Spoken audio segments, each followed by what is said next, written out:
Hi, hello, it's Nikki and welcome to my messy bookshelf. Today I am here to share my February wrap-up and what the reading month February was. I know that it is the shortest month and I had quite the ambitious pile of possibilities. And spoiler alert, I did not get through everything, but I did go down a little bit of a rabbit hole. So let's just get started.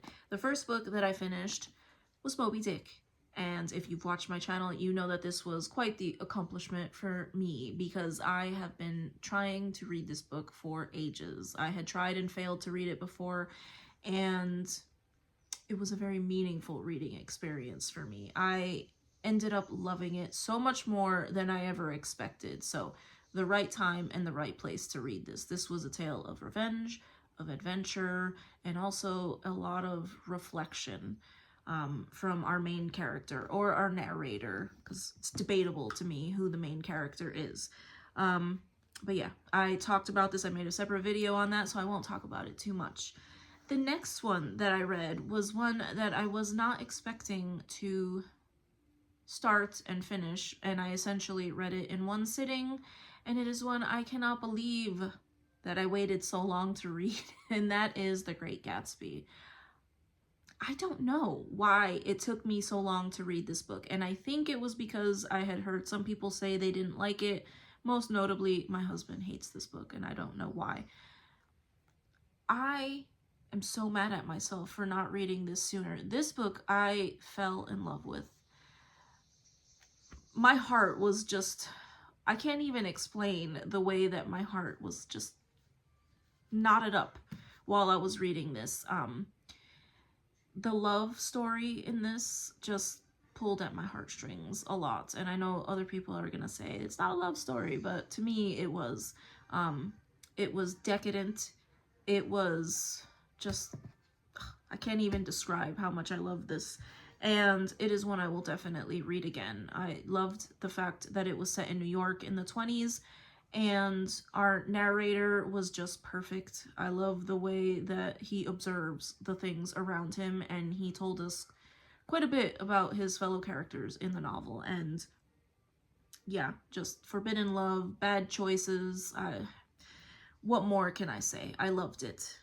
And yeah, I can't believe I waited so long.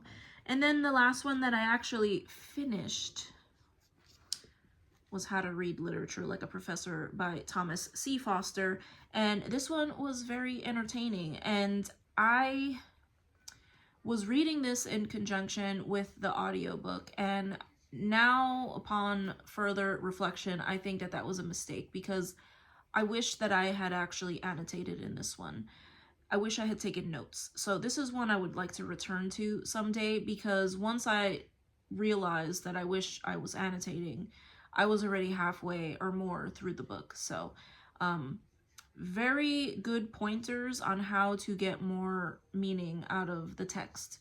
And it was not dry. It was quite funny in places, and the author is very charming. I don't know. So yeah, it is one that I want to read again, but I am happy that I read it because I did take away quite a bit from this book. So if you are looking to get more or read more deeply, get more meaning out of what you're reading, I highly recommend this one. A lot of things that I'd never even thought to look at when reading are things that he pointed out in this book. Now we get to some of my, not fails, but things that I was reading. I picked up the second book in the, what is this series called? I don't even know what this, Fourth Wing was the first book, Iron Flame was the second one. I was sufficiently interested after Fourth Wing to know what happened next, and I picked up this one. And I devoured most of it because it is very fast-paced. And I got about 3/4 of the way through the book before I got tired of the silly dialogue, like cheesy dialogue. So plot-wise, it's entertaining, it's fast-paced, and I might finish it, so I haven't put it back on the shelf yet, but I got tired of the, in my opinion, poor dialogue and the constant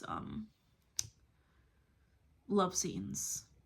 between the characters because it got kind of old. So I put it down and I have not picked it up. It's been about 2 weeks since I picked up that book. So the next thing I was reading is The Air Affair, and this is by Jasper Fforde, and this is a book where the main character is a literatech. She is a literary detective, and she is off to solve a mystery about a missing work from Charles Dickens, and also someone who is stealing characters from major classic novels.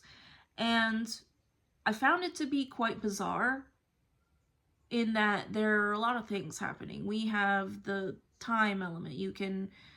There are people who can move forward and backwards in time. You can step into books. There are creatures that are extinct in our world that are not extinct. There is an alternate timeline or it's an alternate universe where things that have happened in our world, the opposite has happened in this world. So a lot of stuff going on, and none of those things are things that I don't like.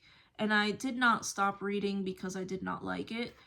Got about halfway through, and actually I was looking for an audiobook to listen to in the car the other day, and I just so happened to start listening to Jane Eyre because I was reading The Air Affair. And then I got sucked in, even though it's a reread for me, and when I got home I started reading. So now here we are, and I have read most of Jane Eyre instead of finishing The Air Affair. But that is a little rabbit hole that I got myself into, and I will probably finish this before I return to this. So this is going to carry over into March. But those are the books that I have read or have been reading and will continue to read. So I thank you so much if you made it to the end of this video. I would love to hear what you are reading if you have read any of these books. And I hope to see you in the next video. Take care. Bye.